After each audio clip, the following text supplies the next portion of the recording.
Happy Monday. Welcome to Casting the Net once again. Mondays with Coach Rice, where we dive deep into the topics that matters most, which is your mental health and well-being. I am your host, Coach Rice, your professional certified life and health coach and mental health counselor.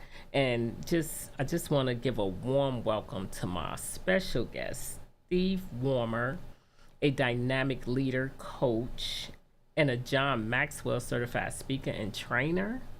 I am so happy to have you, Steve, today. And so, Steve, can you share with us where you're from and what inspired you to take this particular career path?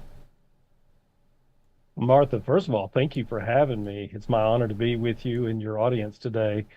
I'm from Memphis, Tennessee, and I've been married for 28 years to my best friend, and we have three teenagers, so you can pray for us. But 18, 16, and almost 14, so we're in the middle of life for sure. Ooh, wee. Um, I'm a full-time minister, and then I'm trying to get into the entrepreneurial space, and so that leads to some of your questions and where we're going to go today, I'm sure. Oh, absolutely. And so, what we talking about, processing emotions, because sometimes, I don't think that's talked about enough. Mm. So, in your, you know, decades of of leadership experience, talk to the audience about, processing emotions and what that looked like. I think it's fair to say that all of us, whatever there is on planet Earth now, 8.5 billion people, whatever it is, we all are going to experience pain emotionally in our time here on Earth. There's just no escaping it. Some people handle it better than others. Some people are more naturally grateful and bounce back and resilient than others, but we all are going to get wounded because life's just that way. It just beats us up. How we respond to it, that's a whole different story, right? Right. I think about my life, for example, and let me preface this with this is not a complaint. I'm just going to share vulnerably with some things that happened to me. And if that helps some of the audience, that's what I'm here for. Um, Most of us, by the time we're 16, 17 years old, I'm going to give you an illustration. Hopefully you can see it with the blurred out screen. I have a glass of water there, Mm-hmm. and you can see there it's almost to the top, maybe 90% full.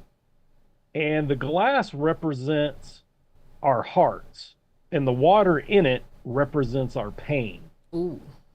And so, like, if I was to empty this, and we don't have time for me to go into all the wounds that I've acquired, but we've all acquired them. I know for me, my parents got divorced when I was 2 years old. That's a significant amount of water, pain in your heart, right? Yes. Um, there was a period of time where I didn't see my biological dad for a number of years. Significant pain. There was times he didn't show up for the scheduled visitations. Didn't call, didn't show up. I mean, I didn't know it as a young boy, but you realize these things later when you start looking at why do I respond this way? Why do I act this way? Why do I script this situation? Why don't I trust these people over here?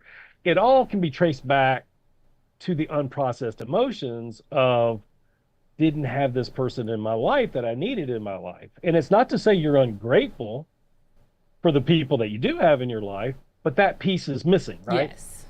And so then you go on and typical stuff, right? Maybe you get bullied on the playground. I had that happen. I'm sure some people relate to that. Um, Lost a grandparent, when I was 10 or 11 years old. I mean, all these things, are putting pain in my heart. Didn't make, an athletic team. Had a friend move away. I moved away a couple of times. So next thing you know, I'm looking at my life. I'm 16 years old and I'm up to here. And then what happened when I was 16 is we moved from one state to another. I just got my driver's license, was going to be varsity on the athletic team that year. had my first real girlfriend, and I'm leaving all that behind. And all of that pain has to go somewhere. But guess what? I'm already full at 16. So what happens is if it's got nowhere to go, it's still going to pour in there, but it's going to pour all over me. It's going to pour all over those closest to me. And for me, mine presented itself. Some people stuff, some people isolate. Mine came out in anger. And I just Okay. lashed out to those that were close to me. I lashed out at strangers. Anybody that would hear me, I had something to say, right? Because I didn't know at that young age how to process those emotions in a healthy manner. Right. And you know what? You're right. You're talking layers and layers and layers of, pain. And you're right, it spills over into behavior. How we respond to it can be like yours was anger. I had a similar thing happen when I was growing up. My parents divorced. I didn't know how to conceptualize that. And I I didn't have any way to let that out, let those emotions out. So I ate my emotions. And so I ended up with an eating disorder. So yeah, that definitely is so key. That's why it's so important to process emotions. And so with that being said, how what advice do you give the audience on like any like simplified steps on how to go about processing emotions? Well, we all need tools, right? And I think the first thing is like, I mean, I just described to you what I described five or six things to you Right. that happened, from age 2 to age 16. I mean, I'm just skimming the surface, right? But the reality is there was a lot more. And, I don't mind saying I'm 55 years old. So these things that we're talking about, I think the last one I gave you, 16 years old, was 40 years ago almost. Right. So I've had other things happen, and I still didn't have the tools that I needed. I didn't get the tools that I needed until I was 48, 49 years old. Now, you mature some, you learn how to communicate with people. For me, I became a Christian 20 years ago. All those things help, and having that new community helps. But I think people, first of all, don't like to talk about it. I know guys don't typically like Right. to talk about it much at all. um, we like to like pick ourselves up by the bootstraps. There's no crying. You move on. This is just life. Some of those things are true, but some of those comments can actually be hurtful, because it's really repressing the need to be vulnerable, the need to say, you know what, I need a little help with this. Can you help me? I don't know where to look. I don't even know where the tools are I don't even know where to go find them, even if I did say I want some help. And we all know there's therapy out there, and I've had talk therapy off and on over the years, and it's good. Yes. But I think beyond therapy, there's additional tools, there's programs out there, and we just have to know where they're at. But here's the thing I say about tools, right? And I'm sure we'll get into this a little bit in our time, but I've got a lawnmower in my garage, but if I don't pull it out of the garage, that grass is still going to grow. So just you got to have the tool, but you got to consistently use it too to get results. Exactly. That is so true. What do you think about that term? I hear quite a bit is just let it go when it comes to Mm, unprocessed emotions. that sounds good in theory, but we don't do that. Right. And so if someone tells us that, there's a subtle message in that to me. I agree. Like, okay, they don't want to go too deep with me on this, and they just want me to let it go. And I still got some healing I need to do. I need to still apply these tools. Well, it's gonna make me probably not trust. Well, not trust. That's probably not the right comment. It's probably not gonna make me want to engage with that person on this topic. And so there's one more possible avenue of help that I could be getting that I'm not going to get now. And so I'm going to walk away from that conversation and say, what's wrong with me? They're making it sound like it's so easy to let it go. So I don't think that was a very empathetic thing to say in the first place, which is more reflective of the person saying it than the person needing the help. But it's going to make me go away and feel like, gosh, what's wrong with me for them to say that? So I don't think it's very helpful at all. I don't think so either. And I think that when the person utilizing that as well don't allow themselves to have grace in their own personal life. Mm, And so they use it literally in their own personal life. Just let it go. I'm just gonna let that go. And so hmm they spill it on other people, but it's not a very empathetic way of dealing with it. But it also is not allowing yourself to have grace as well. So you beat yourself up, and you got all of these emotions piling up till one day you're gonna trip over it eventually. Yeah, that's really good. And I think it depends on what it is too, right? Right. There's some things that are easier to let go than others. I think for me, like the older I get, especially with close relationships, is the thing that you differ on, say there's conflict, a disagreement, like the most important things, the relationship. And so I have to make a conscious decision. Is this topic, whatever it is, am I willing to die on that hill and jeopardize the relationship? And I find that that list, as I get older, gets smaller and smaller of things that I'm going to die on that hill. It's got to be a pretty big hill for me to die on because I want the relationship. That's the most important thing, right? Right.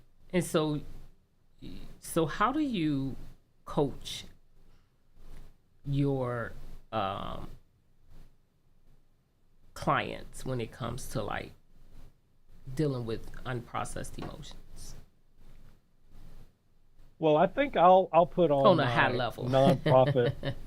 I'll put on my nonprofit hat for this one because it fits right up that alley. Okay. So I'm a director of a nonprofit called Hurt to Hope, and if we take the word hope and use it as an acronym, helping overcome painful experiences, which we've already established earlier, all 8.5 billion people on Earth, we all have them. So we have a process where we walk people through a workshop, and it depends on how we do it, but typically it's a day and a half workshop for about 10 hours. We do it like 3 hours on a Friday night and then all day on a Saturday with a lunch in between.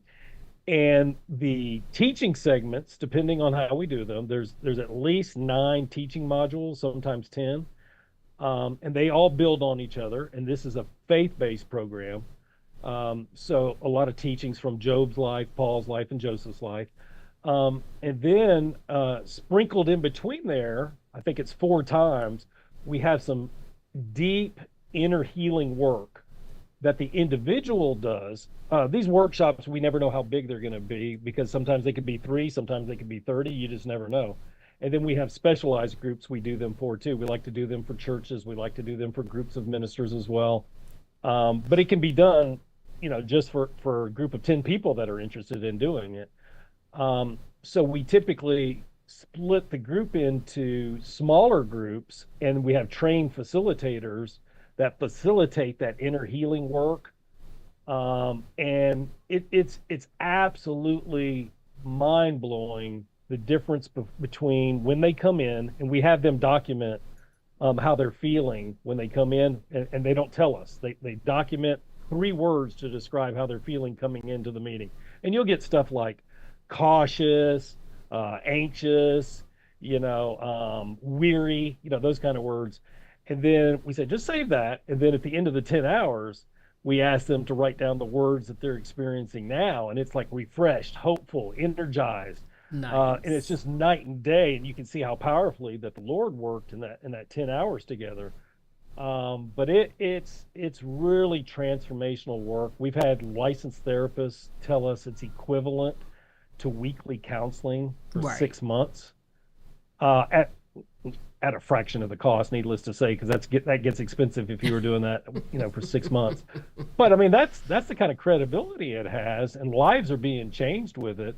But like you said, there's a process, and it's a tool. We're not the only tool. We don't Right. claim to be the only tool, but we are a tool that's been proven for a number of years now to help people. And so if there's anybody out there really struggling with unprocessed emotions, I don't want you to feel like you're all alone, because you're not. There's people like myself and other people out there, Coach Rice, that want to be a resource for you, and you're not alone in going through this. Absolutely, Steve. I love what you're doing, and it's so needed. We really need um, people like us to help.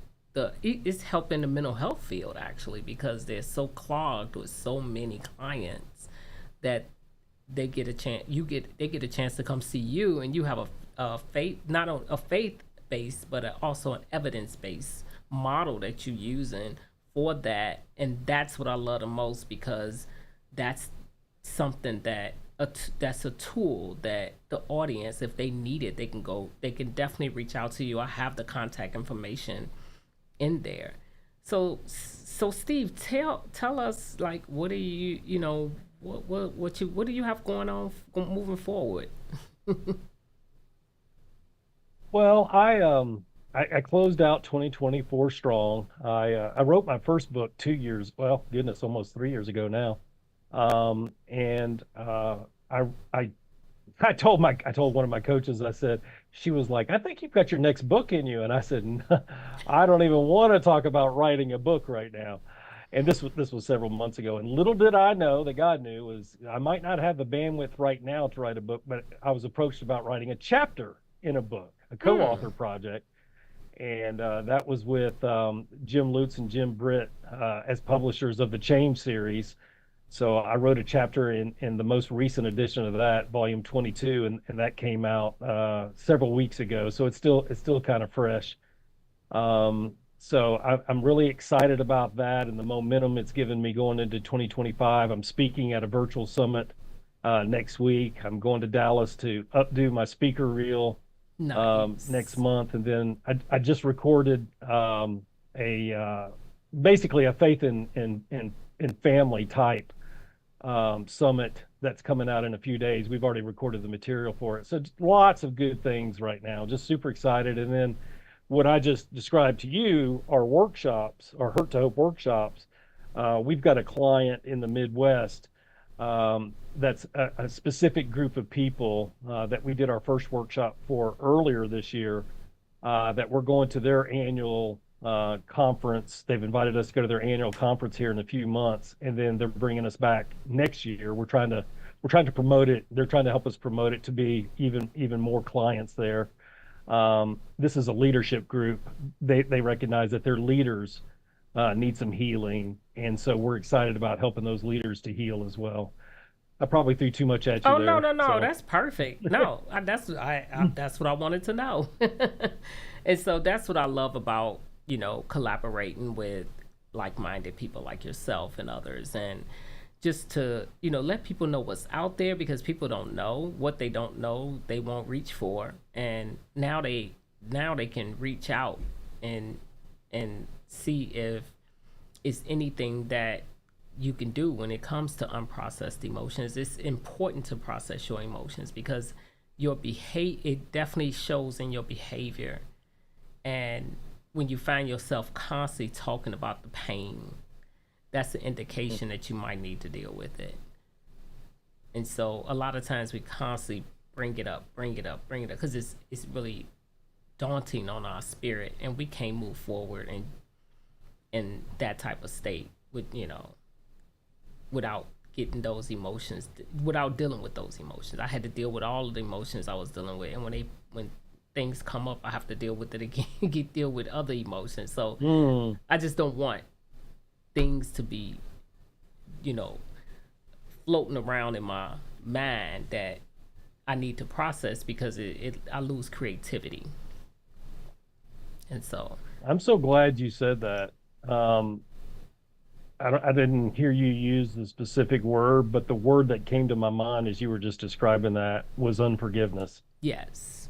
And I would say, in the several years that I've been working with the nonprofit, that 80 to 90% of the people that come to us have a unforgiveness challenge, someone they need to forgive. And it's usually a parent or a spouse or a child, and it is eating them up inside, and it's affecting every other area of their life, not just that relationship. And I forgot who said the quote. Unforgiveness is like taking a spoonful of poison, you drinking a spoonful of poison every day and expecting the other person to die. Yes, that's the perfect analogy. And So powerful, right? oh yes, oh yes. I always I always say, don't let no one live rent free in your head. But That's right. but we have to take care of our mental health. And so thank you so much, Steve, for coming on. And those of you who feel like this show was a benefit to you, please do share the video to some of your loved ones who may need help in the area of unforgiveness, unprocessed emotions. I have Steve's links in the chat, in the comments, and also his link to the new book, and also other books that he has. Also, all his information is there. Love the work you're doing. Keep doing what you're doing. So grateful that you have decided to come on my show today and give my audience some wisdom. So thank you so much for that. Been wonderful. Thank you so much for having me. All right, you guys, we are signing off.